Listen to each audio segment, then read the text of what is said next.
ప్రభునందు ప్రియమైన శ్రోతలకు వందనములు. ఈ పోడ్కాస్ట్ కార్యక్రమం నాకు స్వాగతం. మీ అందరి కొరకు ఈ కార్యక్రమమును ప్రసారం చేయుచున్నాం. విని దైవాశీస్సులు పొందుకోగలరు. చాలా మంది మదిలో ఒకటే ఆలోచన, పక్కన వాళ్ళు ఏమీ కష్టపడకుండానే తప్పుదారిలో వెళ్తున్నా సరే వాళ్ళకే మంచి జరుగుతుంది, లైఫ్ని బాగా ఎంజాయ్ చేస్తున్నారు. నేనేమో నిజాయితీగా పని చేస్తున్నా, నాకే ఎందుకు ఇన్ని కష్టాలు వస్తున్నాయని ఆలోచిస్తూ ఉన్నారా? ఎందుకు దేవుడా అని చింతిస్తున్నావా?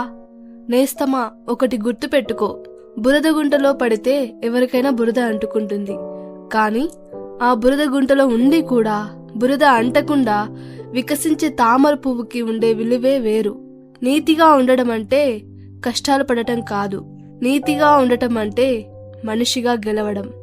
మీకు ఒక చిన్న స్టోరీ చెప్తాను, వినండి. ఒక పెద్ద కంపెనీలో ఒక అకౌంటెంట్ చాలా సిన్సియర్గా నిజాయితీగా పనిచేస్తూ ఉండేవాడు. అతను వయసులో కూడా చాలా పెద్దవాడు.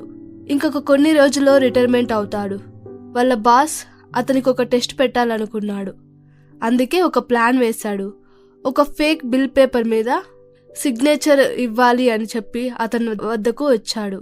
ఒక ఫేక్ బిల్ పేపర్ తీసుకెళ్లి దీని మీద సిగ్నేచర్ చేయండి, మీకు రిటైర్మెంట్ గిఫ్ట్గా ఒక ఫ్లాట్ ఇస్తాను అన్నాడు. ఎవరికీ తెలీదు, నువ్వు హ్యాపీగా సెటిల్ అయిపోవచ్చు అన్నాడు.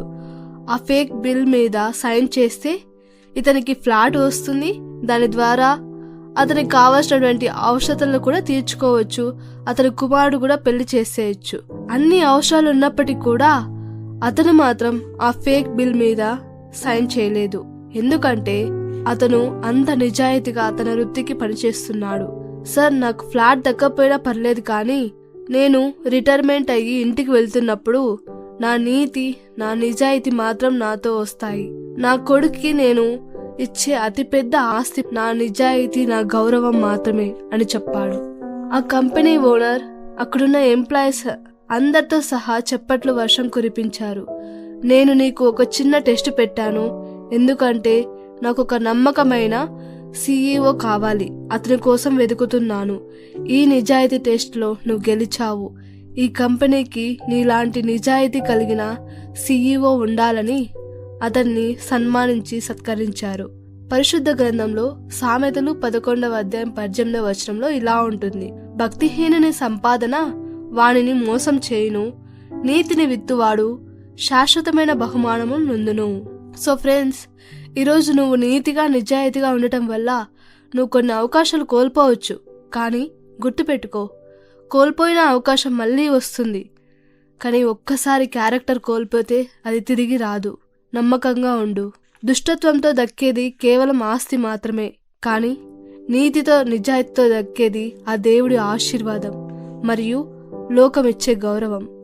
చీకట్లో తప్పు చేసిన వాడు దొరకనంత వరకు దొరలా బ్రతుకుతాడు, కానీ నీతిగా ఉన్నవాడు ఎప్పుడూ తలెత్తుకొని బ్రతుకుతాడు. Righteousness is a lifestyle. God bless you.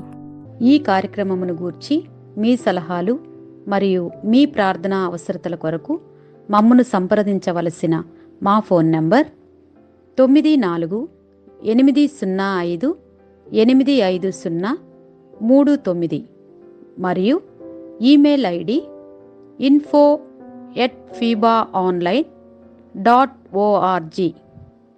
మా ఫోన్ నంబర్ మరొకసారి 9480585039.